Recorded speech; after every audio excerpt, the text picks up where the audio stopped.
Shalom Alejen, bienvenidos a este video. Soy Samuel David, editor de la página Judío. En esta ocasión les quiero comentar sobre un nuevo material, un nuevo video sobre lo que está publicado en la portada, que es si los judíos realmente creemos o no en el Nuevo Testamento. Antes cabe recordar que los cristianos por más de 2000 años han dicho muchas veces de que Jesús o Yeshua es el Mesías prometido para el pueblo de Israel. Y las señales para saber si realmente cabe este Señor combinan con las señales están escritas en el Tanaj. El Tanaj, como saben ustedes, es la Biblia judía, que se compone por la Torá, lo que se enseña, los escritos, que son los Ketuvim, y los Neivim, que son las profecías. Y entonces todas las señales están dadas allí, están escritas, y bueno, ellos según ellos dicen que Jesús claramente cumple todas las señales mesiánicas. Pero para ellos se basan en los hechos que están narrados en el Nuevo Testamento. Y bueno, entonces el Nuevo Testamento nos lo presentan a nosotros los judíos como, mira, este es el libro donde está narrada la vida de Jesús de Nazaret. Y entonces allí supuestamente tenemos claramente que supuestamente hechos y actividades y ministerios y todo lo que la historia de este Señor. Antes que nada, el pueblo judío también era considerado por más de 2000 años, 3500 años para ser exacto, del momento que fue entregada la Torá de las manos misma del Creador a Moisés, nos han llamado el pueblo del libro, no solamente porque nos fue entregado un libro, sino porque el pueblo judío es un pueblo que estudia, analiza, redacta, crea registro de todo lo que hace, y todo también se destaca por analizar todo lo que le llega. Vamos a comparar si es verdad, si es mentira. Los antiguos escribas, que después se derivaron en los soferín, después estos llegaron a los masoretas, bueno, una larga línea de grandes maestros que salvaguardaban los escritos judíos. Entonces, una de las cosas es tener mucho cuidado con los documentos que llegan, ¿no? Verificarlos para ver cómo están escritos, si no tienen errores, si tienen alguna cosa, si tenían una diferencia con el original, si esto variaba, entonces esto era descartado. Y bueno, toda una gran cantidad de cosas, ¿no? Salvo algunas cuestiones que, bueno, no voy a aclarar, no voy a entrar en detalle en este momento, pero el Nuevo Testamento es un libro que fue presentado en el transcurso del siglo I de la Era Común hasta hoy día, pero fue escrito realmente desde el siglo I, parte del siglo II, unas variaciones allí, años más, años menos, pero el pueblo judío también revisó el Nuevo Testamento. Entonces nosotros como judíos, por lo menos los antiguos escribas, revisaron este texto y bueno, nosotros encontramos una serie de detalles allí que hacen dudar mucho la veracidad de los hechos narrados en ese texto, ¿no? En ese texto, lastimosamente, hemos encontrado según algunos autores, han encontrado más de 3500 errores. Errores garrafales, errores menores, errores mayores, errores insinuados, solapados, acomodados, profecías inventadas, añadiduras extrañas. De repente en una versión ustedes consiguen un texto hasta cierto capítulo, y después en otra versión se consigue una añadidura que no se sabe quién la añadió, que la puso. De repente empezaron a salir una versión, supuestamente el Nuevo Testamento fue escrito originalmente en griego, de repente salió una versión aramea por un lado, salió una versión hebrea por otra parte, una diferencia de otra, una más larga que la otra. Bueno, hasta hoy en día los cristianos no se ponen de acuerdo cuál es la versión más correcta, ¿no? Solamente tienen algunas aceptadas por ellos mismos por mayoría, o sea, simplemente y todavía en tela de juicio, y bueno, todas esas cosas que tienen mucha diferencia con los textos judíos como tal. El pueblo judío, fiel a su tradición, fue muy minucioso, revisó bastante bien todos los textos que teníamos, y entonces no se puede añadir, se revisaron todo, y el Nuevo Testamento no cumple muchas de estas cuestiones, ¿no? Muchas de estas líneas para ser incorporado, para ser aceptado como Torá, para ser aceptado como palabra del Creador, ya que tiene demasiados errores. Los cristianos actualmente dicen, no, lo que pasa es que son alguna forma de visión de algunos de los hechos, pero vamos a estar claros, señores. El narrador de un texto sagrado es el mismo Eterno a través de los escribas, de los hombres que él usó para redactar, ¿no? Y en tal sentido, no creo que el Creador haya usado a personas con poca visión, con poca de dudosa enseñanza, para redactar unos textos con unos errores muy graves, muy grandes, que hoy día, de verdad, hoy día no se pueden justificar, todavía no lo pueden justificar. Hay muchísimo, yo mismo he visto 100 más, y todavía hay más. Algunos que de repente pueden tener alguna explicación sencilla, pero hay otros que no tienen ningún tipo de explicación por ninguna parte. Como por ejemplo Mateo 2.23, que dice que Jesús tenía que vivir en Nazaret porque según los profetas en plural, el Mesías tenía que ser llamado Nazareno, y realmente ese texto no aparece en ninguna parte del Tanakh, ¿no? Malinterpreta otra serie de profecías, como por ejemplo de Egipto llamé a mi hijo, según Mateo, y entonces uno cuando se va al pasaje de Osea 11.1, perdón, dice que es a Israel el que dice el texto, ¿no? Como lo voy a dejar aquí en pantalla, que es a Israel a quien él está llamando, o sea que es su hijo Israel, ¿no? La mala interpretación de unos textos, de unas versiones del Tanakh, o por ejemplo Isaías 7.14, donde está escrita la palabra Almaj, y Almaj es mujer joven. O sea, he aquí la mujer joven concebirá y dará a luz un hijo y pondrá su nombre Emmanuel, que es Dios con nosotros. El Nuevo Testamento lo mal traduce y dice que es la Virgen, cuando la Virgen en hebreo es Betulaj. Y Betulaj se escribe diferente, o sea, cada palabra que tiene el Tanakh está de acuerdo a un valor gemátrico, a un orden que tiene. Tú no puedes llegar a cambiar una letra hebrea por otra que se le parezca, porque sencillamente pierde validez el texto. O sea, muchos me dicen, no, lo que pasa es que esto sale en la Septuaginta, que la Septuaginta fue la Biblia de los 70, que fue traducida por 72 rabinos, 2 siglos antes del siglo I, de la era común.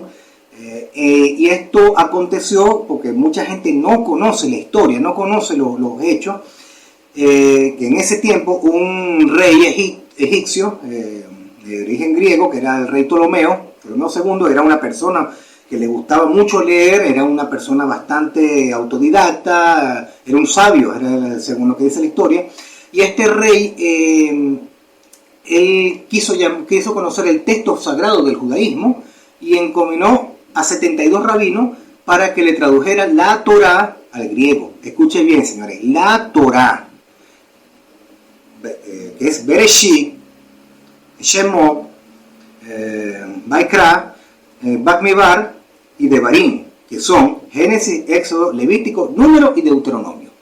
Esos son los 5 libros. Eso fue lo que tradujeron aquellos 72 rabinos, que fueron encerrados uno al lado del otro, sin comunicación alguna, y bueno, o sea, el rey Ptolomeo se sorprendió de que los 72 rabinos no cometieron ni un solo error y tradujeron correctamente desde un Aleph hasta la Taf, del Alfa al Omega, o sea, correctamente la versión de la Torá en griego, ¿no? solamente fue la Torá. A partir de los otros libros de la Tanakh, que son desde Jueces hasta Malaquías, esos libros no se sabe quién los tradujo. O sea, empezaron a surgir algunas versiones, no se sabe de quién, ni quién diablo lo sacó, ni de dónde rayos lo sacaron. Son de origen apócrifo. Entonces nosotros le llamamos la pseudo-Septuaginta.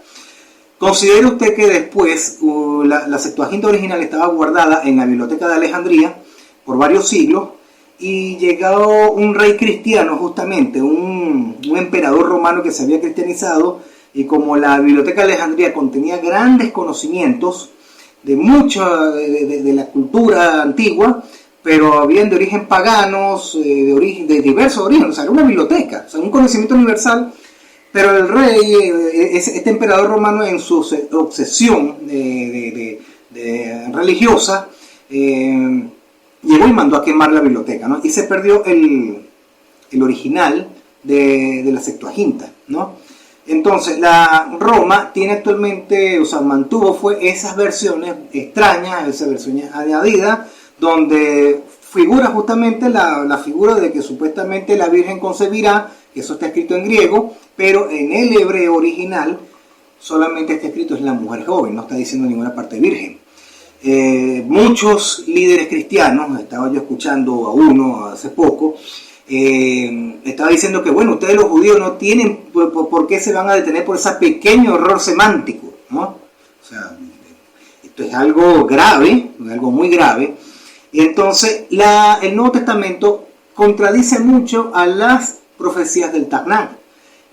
Son acomodadas, son versiones bastante extrañas, son versiones bastante que no tienen sentido, sacando de contexto. O sea, saca un texto de su contexto y lo que hace es generar un pretexto, ¿no?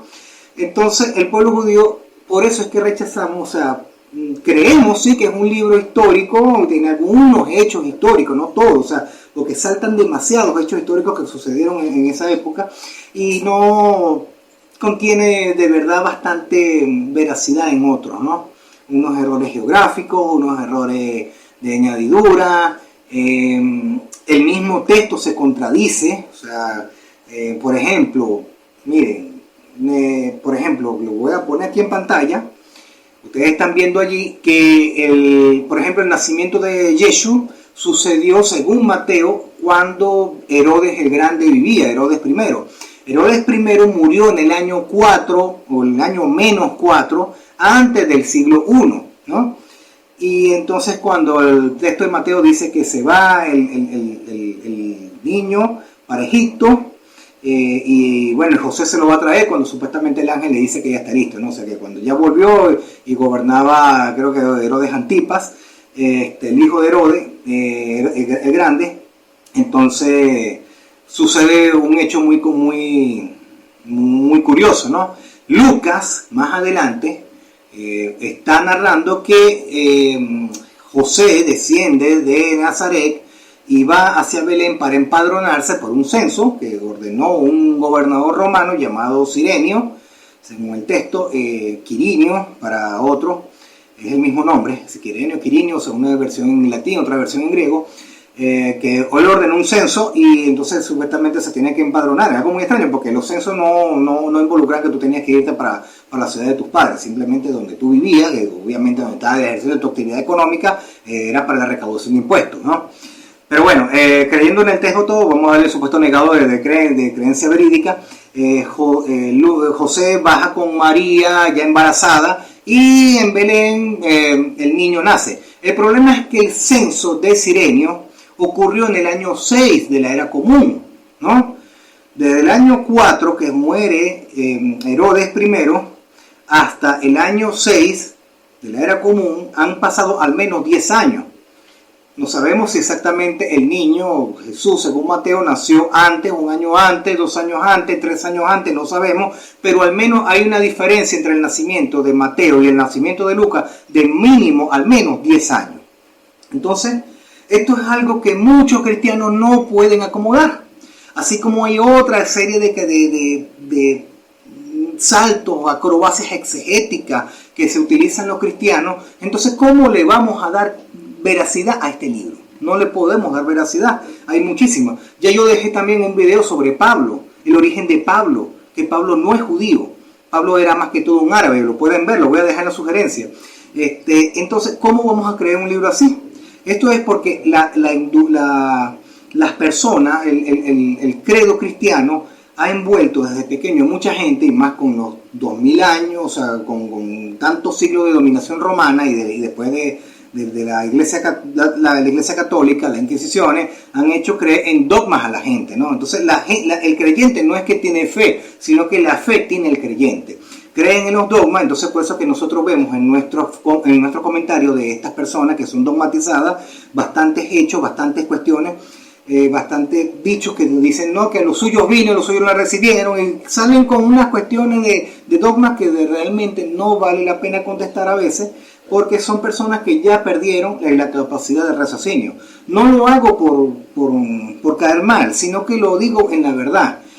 Si ustedes analizaran, amigo cristiano que usted me está viendo en este momento, si usted por lo menos se pusiera a analizar un poco este problema, usted se daría cuenta del grave error que tiene el Nuevo Testamento, los grandes errores que tiene, que no pueden ser salvados. Entonces, piense por un momento, si Dios en su eterna y perfecta sabiduría, ¿cómo va a crear un libro lleno de errores? Muy lleno de errores. Y los errores que supuestamente usted puede estar pensando que tenga, el que usted llama Antiguo Testamento, son errores de traducción, son personas que han hecho unos análisis, o sea, unas traducciones bastante erróneas. En el texto original uno puede corregir muchas cosas, uno puede verificar tantas cosas, ¿no? Entonces, todos estos 2000 años de propaganda romana, tanto de la Iglesia Católica como las hijas que ella tiene, que es la Iglesia Evangélica, y todas estas, los testigos, los adventistas, los mormones, etc., no cuadra con toda esta situación. Entonces, usted cree porque le enseñaron a creer, y si usted se atreve a contrariar, le van a decir que usted está contrariando a un tal Espíritu Santo que tampoco existe. Los invito realmente a analizar, a ver, y a mis amigos judíos y no ágidas, sobre todo el judío, aquel que no está muy claro, por favor no se deje engañar por estos textos. Sea claro, investigue, vaya a su rabino, consulte con su rabino cuando le lleguen esta gente. Por favor, yo te invito realmente a que lo hagas.